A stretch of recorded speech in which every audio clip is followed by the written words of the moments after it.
Everyone, कैसे हैं आप सभी। आई एम श्योर कि आप सभी ठीक होंगे। तो चलिए आज का वीडियो स्टार्ट करते हैं। आज के वीडियो में हम देखने वाले हैं हमारे मेडिकल सर्जिकल का एक टॉपिक जो है हाइपरटेंशन के ऊपर, यानी कि हाई बीपी के ऊपर। ठीक है, तो चलिए टॉपिक स्टार्ट करते हैं। जो लोग चैनल पर नए हो वो चैनल को सब्सक्राइब कर ले, वीडियो को लाइक करें और अपने दोस्तों के साथ शेयर ज़रूर करें। तो चलिए स्टार्ट करते हैं।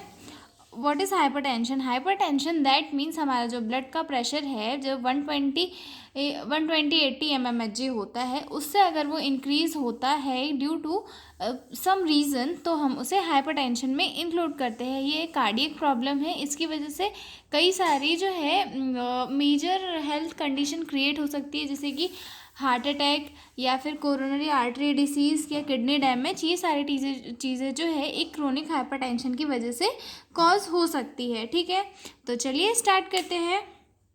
Introduction. Hypertension commonly known as high BP, high blood pressure, is one of the most prevalent chronic medical condition world wide.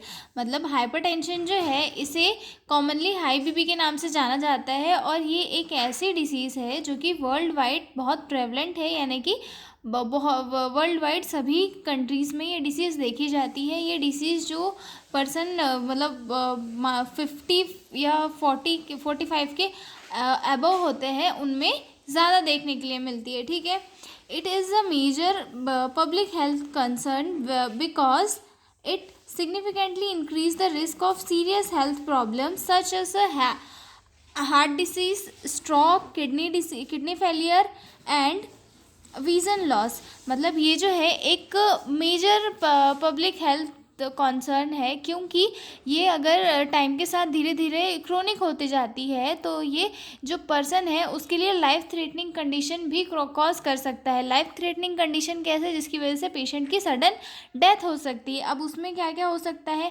Heart disease हो सकती है, स्ट्रोक हो सकता है, किडनी फेलियर हो सकता है, या फिर विज़न लॉस हो सकता है। ये सारी चीज़ें जो है हाइपरटेंशन के होने से हो सकती है। ठीक है,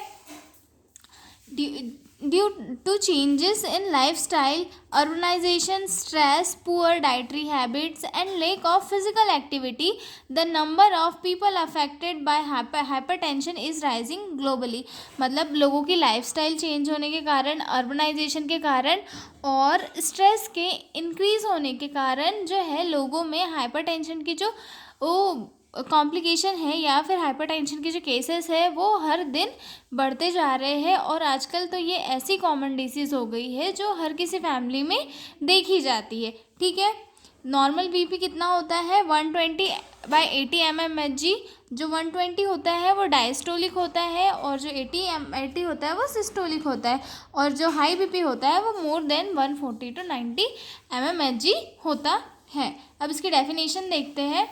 hypertension define as the persistent elevation in the blood pressure above the normal range। मतलब जो नॉर्मल रेंज का ब्लड प्रेशर होता है, जब उससे ब्लड प्रेशर इंक्रीज़ होता है तो उसे हम हाइपरटेंशन में इंक्लूड करते हैं। ठीक है, अब हम देखते हैं इसके कॉजेज़ की, किन किन कॉज की वजह से हाइपरटेंशन जो है किसी पेशेंट की बॉडी में होता है। ठीक है, तो इसका जो है कोई भी एग्जैक्ट कॉज नहीं होता है, मतलब ये टाइम के साथ धीरे धीरे डेवलप होता है। ठीक है, प्राइमरी हाइपरटेंशन के कुछ कॉजेज़ है, जैसे कि फैमिली हिस्ट्री। अगर किसी के पेरेंट्स को होता है तो उनके बच्चों में होने के चांसेस रहते हैं।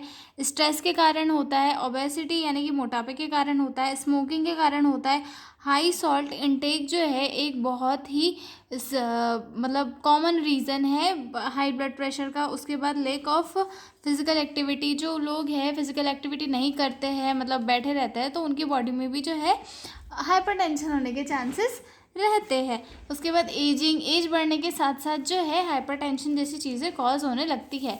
उसके बाद सेकेंडरी हाइपरटेंशन, जो प्राइमरी हाइपरटेंशन था वो नॉर्मल लोगों को जो है एज के साथ साथ होता है, और जो सेकेंडरी हाइपरटेंशन है वो किसी क्रोनिक डिसीज़ के कारण बॉडी में अगर होता है। जो फर्स्ट में देखते हैं किडनी डिसीज़ के कारण भी जो है हार्ट की जो फंक्शनिंग है उस पर लोड बढ़ता है। जैसे कि किडनी डिसीज़ का कारण कैसे किडनी डिसीज़ होती है, तो किडनीज प्रॉपरली जो है फ्लूइड को बॉडी से फिल्टर करके एक्सक्रीट आउट नहीं कर पाती। अब बॉडी में ज़्यादा फ्लूइड इकट्ठा होगा, उससे क्या होगा कि हार्ट को ज़्यादा फ्लूइड पंप करना पड़ेगा, उसकी वजह से हार्ट पे ज़्यादा जो है प्रेशर आएगा, और प्रेशर आएगा तो जो है ब्लड का प्रेशर धीरे धीरे इंक्रीज होगा, ठीक है।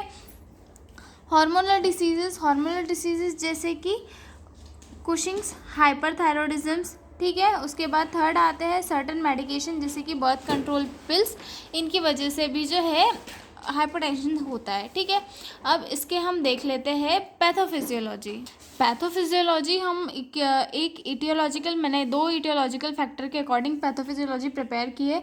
तो मैं आपको फर्स्ट इटियोलॉजिकल फैक्टर बता रही हूँ जो उसमें इंक्लूड है too much intake of salt. मतलब अगर कोई पर्सन है वो ज़्यादा जो है सॉल्ट या फिर सोडियम का इंटेक करता है, उसकी वजह से जो सोडियम है वो ब्लड स्ट्रीम में आता है। सोडियम के ब्लड स्ट्रीम में आने की वजह से जो है सॉल्ट जो है वाटर को ज़्यादा ब्लड स्ट्रीम में खींचता है, मतलब ज़्यादा ब्लड वाटर को ब्लड में लाता है, ठीक है।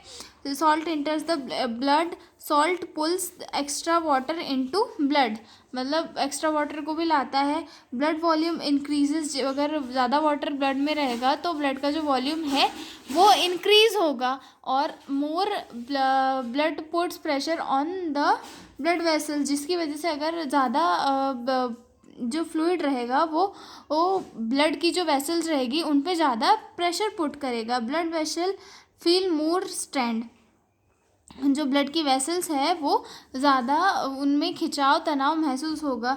The heart has to pump harder, मतलब हार्ट को जो है ब्लड को पंप करने में हार्डनेस होगी, मतलब उसे दिक्कतें होगी। This leads to high blood pressure, मतलब अगर कोई पर्सन जो है ज़्यादा सॉल्ट को अपने डाइट में लेगा, उसकी वजह से जो सॉल्ट है वो ब्लड स्ट्रीम में ज़्यादा वाटर को लाएगा, वो ज़्यादा वाटर लाने से जो ब्लड का वॉल्यूम है वो इंक्रीज़ होगा। ब्लड का वॉल्यूम इंक्रीज होने से ब्लड वेसल्स पे ज़्यादा प्रेशर पड़ेगा, हार्ट की फंक्शनिंग को करने में दिक्कत होगी, और इसकी वजह से जो है हाई ब्लड प्रेशर कॉज होगा। अब सेकंड जो पैथोफिजियोलॉजी देखते हैं वो देखेंगे हम स्ट्रेस के कारण। सेकंड पैथोफिजियोलॉजी है ड्यू टू स्ट्रेस, मतलब स्ट्रेस के कारण कैसे होता है। स्ट्रेस एक्टिवेट्स ब्रेन फाइट और फ्लाइट रिस्पॉन्स, मतलब जो स्ट्रेस होता है, स्ट्रेस जब किसी पर्सन के माइंड में होता है तब जो ब्रेन होता है फाइट और फ्लाइट वाले रिस्पॉन्स को एक्टिवेट करता है। The brain send signals to the sympathetic nervous system, जो ब्रेन है वो सिंपैथेटिक नर्वस सिस्टम को सिग्नल्स भेजता है। The system release adrenaline and noradrenaline stress hormone, जब किसी पर्सन को स्ट्रेस होता है तो उसका जो ब्रेन है वो एड्रेनलिन और नॉन एड्रेनलिन हार्मोन को सिक्रेट करता है, जो कि स्ट्रेस हार्मोन्स है। These hormones make heart beat faster, मतलब इन हार्मोन्स की वजह से जो है पेशेंट की हार्ट बीट फास्टर होने लगती है। They also cause blood vessel to tighter, मतलब जो ये जो हार्मोन है नॉर एड्रेनलिन और एड्रेनलिन, ये जो वैसो कॉन्स्ट्रिक्शन का काम करते हैं, यानी कि जो ब्लड वेसल्स है उन्हें नैरो करते हैं, जिनकी वजह से जो है बीपी जल्दी से इंक्रीज हो जाता है। If stressed happen often these high BP long term leads to chronic hypertension, मतलब अगर ऐसा ही जो है बीपी इंक्रीज होता रहा तो ये जो है क्रॉनिक हाइपरटेंशन को लीड करता है, ठीक है।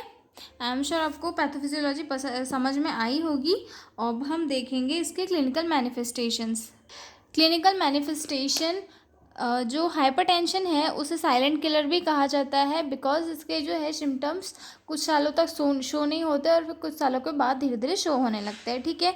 इसका फर्स्ट सिम्टम है हेडेक होगा, डिजीनेस होगा, ब्लड विजन होगा, चेस्ट पेन होगा, शॉर्टनेस ऑफ ब्रीथ होगा, नोज ब्लीड होगा और फटिग होगा और इरेगुलर हार्ट बीट होगा। ये सारी चीज़ें जो है एक नॉर्मल हाई बीपी के पेशेंट में हमें देखने के लिए मिल जाएगी। अब हम देखते हैं डायग्नोस्टिक इवोल्यूशंस, कि हमें अगर कोई पेशेंट हाइपरटेंशन में है तो उसके लिए हमें कौन कौन से डायग्नोस्टिक इवोल्यूशंस करने होते हैं, ठीक है। सबसे फर्स्ट तो हम उसकी हिस्ट्री कलेक्शन करेंगे कि वो उसे पहले कोई डिसीज़ तो नहीं है, मेटाबॉलिक डिसीज़ तो नहीं है, कार्डियक डिसीज़ तो नहीं है या फिर उसे कोई मतलब ब्रेन से रिलेटेड कोई डिसीजेस तो नहीं है। ये सारी चीज़ें जो है हम इवोल्यूएट करेंगे, ठीक है। उसके बाद फिजिकल एग्जामिनेशन करेंगे हेड टू टो पेशेंट का, ठीक है। ब्लड प्रेशर मॉनिटरिंग करेंगे कंटिन्यू। यूरिन एनालिसिस करेंगे। यूरिन एनालिसिस क्यों करेंगे? टू चेक द प्रोटीन और किडनी डैमेज, मतलब किडनी डैमेज तो नहीं है या फिर जो प्रोटीन है उसे चेक करने के लिए, ठीक है। ब्लड टेस्ट करेंगे, ईसीजी करेंगे, इलेक्ट्रोकार्डियोग्राम करेंगे और फंडोस्कोपी करेंगे, ठीक है। अब इसमें कॉम्प्लिकेशन क्या क्या हो सकते हैं हाइपरटेंशन के कॉम्प्लिकेशन जो है काफ़ी सीवियर हो सकते हैं, जैसे कि हार्ट प्रॉब्लम हो गया, हार्ट इसमें इंक्लूड होते हैं heart attack, heart failure, left ventricular hypertrophy, ये सारी चीज़ें जो है इसमें इंक्लूड होती है। तो इसमें सेकंड आता है फिर हार्ट फेलियर पे, उसके बाद थर्ड आता है स्ट्रोक हो सकता है इसकी वजह से, किडनी डैमेज हो सकती है, आई प्रॉब्लम हो सकता है या फिर इसके अलावा भी और प्रॉब्लम क्रिएट हो सकती है।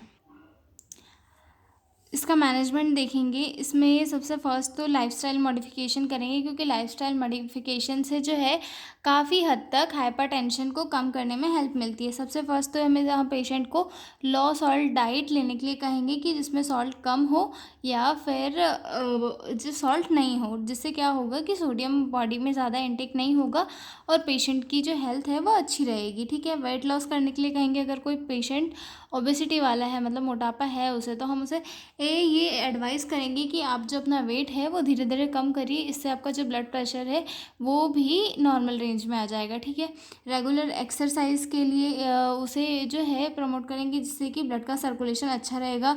क्वाइट स्मोकिंग एंड अल्कोहल, अगर कोई पेशेंट जो है स्मोकिंग और अल्कोहल का शिकार है या फिर करता है तो उसे हम अवॉइड करने के लिए कहेंगे कि आप ये सारी चीज़ें ना करें। उसके बाद स्ट्रेस मैनेजमेंट करेंगे, पेशेंट को जो है काउंसलिंग प्रोवाइड करेंगे जिससे कि उसका जो स्ट्रेस है वो काफ़ी हद तक कम हो। उसके बाद मेडिकेशन देंगे, मेडिकेशन में हम क्या क्या देंगे पेशेंट को, डायूरेटिक देंगे फ्लूइड को रिड्यूस करने के लिए, या फिर इससे जो है फ्लूइड बॉडी से एक्सक्रीट आउट हो जाएगा और बॉडी की जो फंक्शनिंग है वो नॉर्मल हो जाएगी। फॉर एग्जांपल के लिए हाइड्रोक्लोरोथियाजाइड इसका एक एग्जांपल है। उसके बाद सेकंड आते हैं बीटा ब्लॉकर्स पे, बीटा ब्लॉकर जो है हार्ट की रेट को स्लो करते हैं। उसके बाद जो इसका एग्जांपल है एटेनोलॉल। उसके बाद आते हैं ACE inhibitor, angiotensin converting enzymes inhibitors, इन्हें जो है ये देंगे जिससे कि ब्लड वेसल्स कॉन्स्ट्रिक्ट नहीं होगी, ये रिलीज मतलब रिलैक्स रहेगी, जिसकी वजह से क्या होगा कि ब्लड का जो सर्कुलेशन है वो अच्छे से होगा। फॉर एग्जांपल के लिए इनैलाप्रिल। उसके बाद आता है कैल्शियम चैनल ब्लॉकर्स देंगे टू रिड्यूस ब्लड प्रेशर, इसका एग्जांपल है अमोल्डिपिन, ठीक है। उसके बाद देखते हैं नर्सिंग मैनेजमेंट। नर्सिंग मैनेजमेंट में क्या करेंगे, पेशेंट का BP रेगुलरली मॉनिटर करेंगे, टीच लाइफस्टाइल चेंजेस, पेशेंट को अपनी लाइफस्टाइल चेंजेस के बारे में पूरी एडवाइस देंगे, डाइट से रिलेटेड, एक्सरसाइज से रिलेटेड, स्ट्रेस से रिलेटेड और सभी चीज़ों से रिलेटेड, ठीक है। Educate on the medication adherence, मतलब पेशेंट को जो है एजुकेट करेंगे मेडिकेशन से रिलेटेड, ठीक है। Check the side effect of medicine, मतलब मेडिसिन के जो भी साइड इफ़ेक्ट है वो चेक करेंगे और पेशेंट को उसके बारे में नॉलेज प्रोवाइड करेंगे और उसके बाद ही पेशेंट को मेडिसिन देंगे। Encourage regular follow up with doctors, patient को हम एडवाइस करेंगे कि आप रेगुलरली जो है डॉक्टर से अपना चेकअप करवाते रहिएगा, क्योंकि हाइपरटेंशन से क्या है सीवियर डिसीजेस कॉज हो सकती है, तो इसीलिए आप जो है डॉक्टर से कंटिन्यू चेकअप करवाते रहिए और अपना जो डेली फिज़िकल वर्कआउट है या फिर योगा मेडिटेशन जो भी है उसे कंटिन्यू करिए, ठीक है। हमें जो किसी भी साइन और सिम्टम्स को ऑब्जर्व करना है, जैसे कि स्ट्रोक, किडनी इशू या फिर हार्ट प्रॉब्लम, ये सारी चीज़ें जो है पेशेंट की ऑब्जर्व करनी होती है और पेशेंट को जो है इमोशनली सपोर्ट देना होता है। अगर उसकी नई डायग्नोसिस कॉज हो रही है तो उसे इमोशनली सपोर्ट देना है, उस डिसीज़ के बारे में समझाते हुए उसे उसकी जो स्ट्रेस है उसे कम करना होता है, ठीक है। इसके बाद आपको नर्सिंग डायग्नोसिस लिखनी होती है, नर्सिंग डायग्नोसिस के बाद में care plan and then health education, ठीक है। आई एम श्योर कि आपको ये वीडियो पसंद आया होगा। तो अब हम मिलेंगे ऐसे ही एक लेक्चर के साथ अगले वीडियो में। तब तक के लिए बाय बाय और please like share and subscribe.